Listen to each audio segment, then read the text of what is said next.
Sa isang tahimik na isla, may isang pusong araw-araw naghihintay. She remembers nothing, but her heart refuses to forget.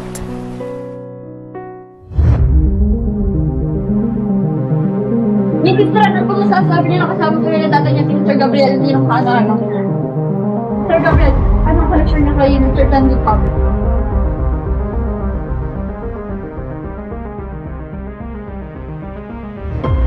He was never part of your family. Why would my father give him everything? Wala akong pakialam sa man. Ikaw lang malaman kung bakit ako. Isang kasulatan ang muling bubuhay sa nakaraan, at isang lihim na higit pa sa kayamanan ang muling mabubuksan.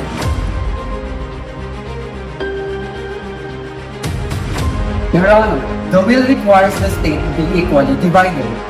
Your Honor, we question Mr. Clark's mental capacity.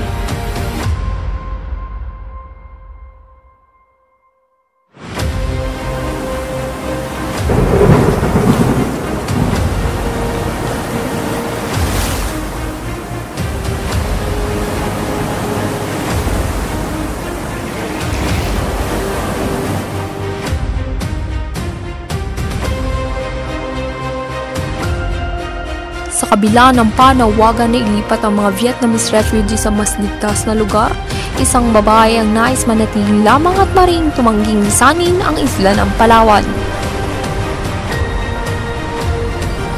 Hindi ako pwedeng umalis dito! Kailangan kong hintayin ang asawa ko!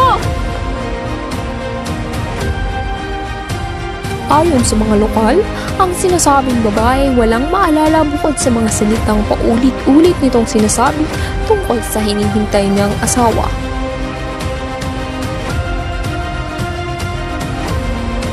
He left her behind, but never stopped watching from afar.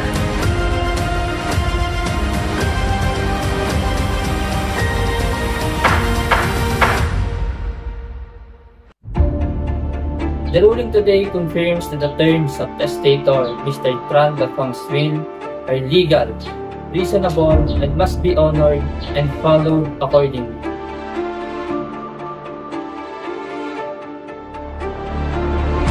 And I am honored to be the first person to read Mr. Tran Lafang's handwritten letter.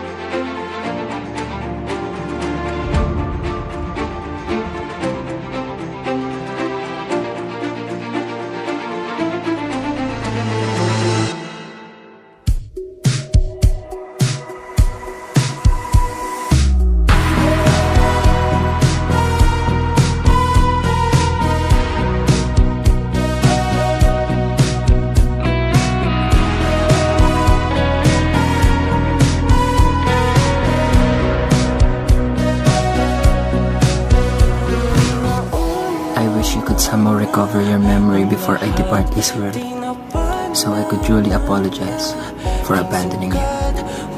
I hope to repay all this in the next lifetime.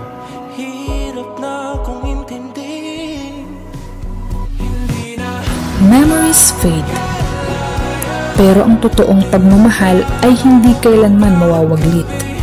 Mananatiling sariwa sa puso ang kahapong dulot ng tunay na pag-ibig. This year, a love story lost in time, finally remembered.